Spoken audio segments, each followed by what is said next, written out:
नमस्कार। माटोलिया एसोसिएट्स के GST video series में आपका स्वागत है। आज हम चर्चा करते हैं जीएसटी में इशूइंग ऑफ इनवॉइस के बारे में। जीएसटी में सेक्शन 31 तथा रूल 7 के अंतर्गत इसके बारे में विस्तार से बताया गया है। इनवॉइस किसी भी टैक्स रिजिम का एक महत्वपूर्ण दस्तावेज होता है। उसी के आधार पर टैक्स कैलकुलेशन तथा इनपुट क्रेडिट कैलकुलेशन किया जाता है। जीएसटी में इनवॉइसेज कितने प्रकार के होंगे? जीएसटी में 2 प्रकार के इनवॉइसेज इशू किए जाएंगे। पहला टैक्स इनवॉइस तथा दूसरा bill of supply.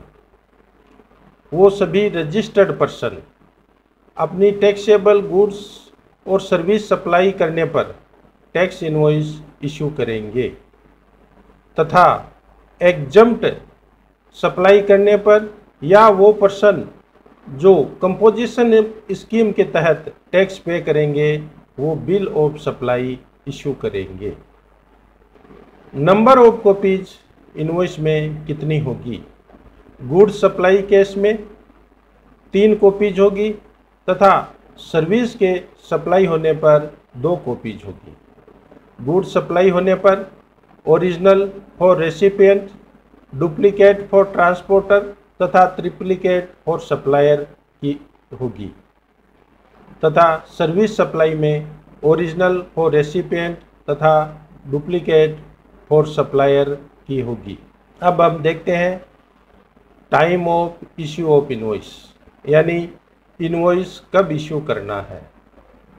Goods supplies में जब गुड्स रिमूवल किया जाएगा तब इनवॉइस इशू करना होगा। सर्विस सप्लाई के केस में on or before provision of supply but within 30 days from date of supply of service invoice issue करना होगा। Banks, NBFC and financial institute के केस में on or before provision of supply तथा service supply के 45 दिन के अंदर invoice issue करना होगा। कंटिन्यूअस सर्विस सप्लाई के केस में इनवॉइस कब इशू करेंगे? कंटिन्यूअस सर्विस सप्लाई के केस में ड्यू डेट्स के ऊपर इनवॉइस इशू करना होगा।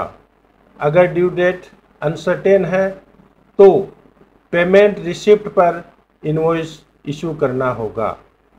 अगर पेमेंट सर्विस कंप्लीशन के बाद की जानी है तो सर्विस कंप्लीट होने पर इनवॉइस इशू किया जाएगा।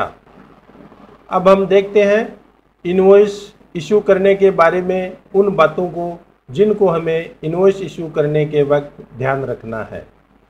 इफेक्टिव डेट, यानी इनवॉइस कब से इशू होंगे। जीएसटी एक्ट में जिस दिन आपका रजिस्ट्रेशन हो जाता है उस दिन से पहले जिस दिन आप इस एक्ट में लाइबल होते हो उस पीरियड के इनवॉइसेज को आपको रिवाइज्ड इनवॉइस इशू किया जाना है।